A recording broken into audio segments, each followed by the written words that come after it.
সুপ্রভাত বন্ধুরা, আমি পিয়ালি জীবন কথায় আরো একটা নতুন দিনে নতুন ফ্রেশ ব্লগে সবাইকে স্বাগত জানাই। কাছে দূরে যে যেখান থেকে আমার ভিডিওটা দেখছো, আশা করি তোমরা সবাই ভালোই রয়েছো। পরিতো বললো আমরা ভালোই রয়েছি। আজ শনিবার, এখন বাজে সকাল 10টা। এখন থেকে তোমাদের সবাইকে সঙ্গে নিয়ে ব্লগটা শুরু করছি। 5 দিন পরে পরীর বাবা আজকে আসছে। পরীর সেই জন্য খুব আনন্দ। যাই হোক, বাড়িতে থাকলে মাসের পর মাস কেটে গেলেও পরীর কিচ্ছু যায় আসে না। এখানে 5 দিন পরীর অনেক দিন মনে হচ্ছে বাবাকে ছাড়া, কারণ এখানে তো ঘোরার কোনো জায়গা নেই। যেটাই বলছে সেটাই বলছে।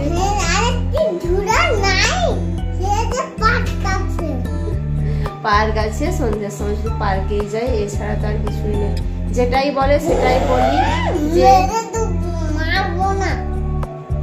যেটাই বলি তোর বাবা আসুক এনে দেবে, তোর বাবা আসুক এটা হবে সেটা হবে। সেই জন্য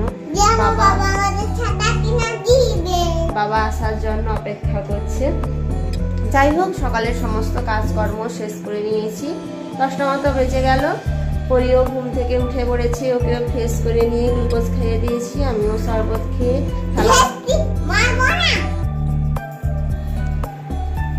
বাসন টাসন ধুয়ে নিয়েছি। এখন হচ্ছে কালকে জামা কাপড়গুলো ছিল, সেইগুলো হচ্ছে রোদে দিতে যাব। তোমরা ব্লগটা দেখতে থাকো, আশা করি খুব ভালো লাগবে। জামা কাপড়গুলো কালকে দুপুরের পরে ধুয়েছিলাম। দুপুরের পরে বলতে তবুও 4টা বেজে গেছিলো, সেই জন্য আর ওপরে ছাদে মিলাইনি, কারণ রোদ তো সেরকম নেই, মিলালেও শুকনো হবে না, সেই আবার তুলে নিয়ে আসতে হবে। এই জন্য এই জায়গাটায় মিলিয়ে দিয়েছি।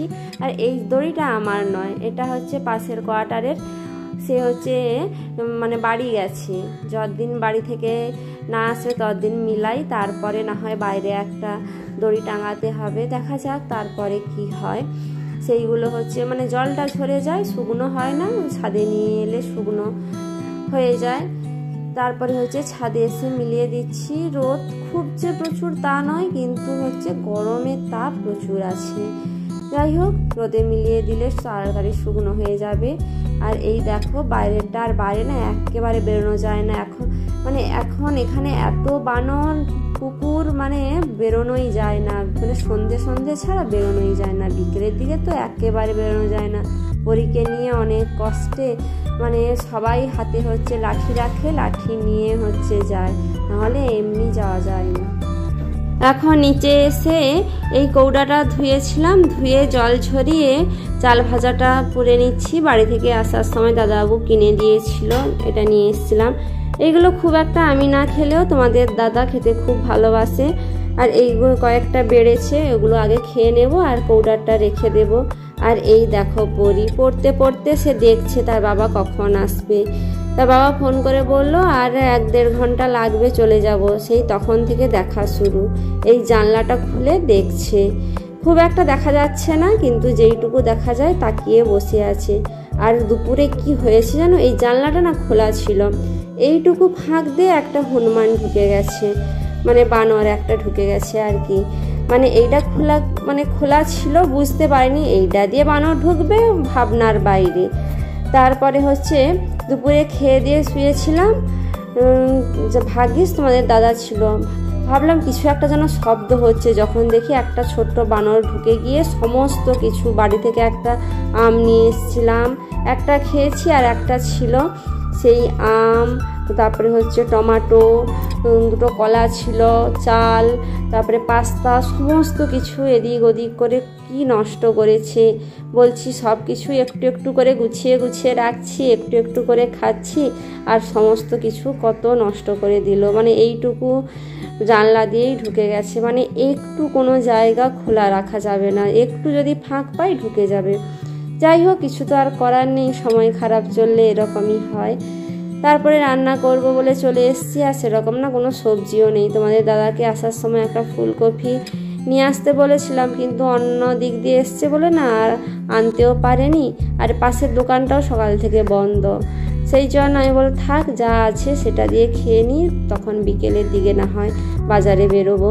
আর এই হচ্ছে ভাতে আলু দিয়েছি আর একটু টক করছি। টক খেতে যেহেতু তোমাদের দাদা পরি খুব ভালোবাসে, সেই জন্য এখন আর ডাল করলাম না, সেই যে কুঁদলিগুলো ছিল সেইগুলো দিয়ে একটু টক করে নিচ্ছি।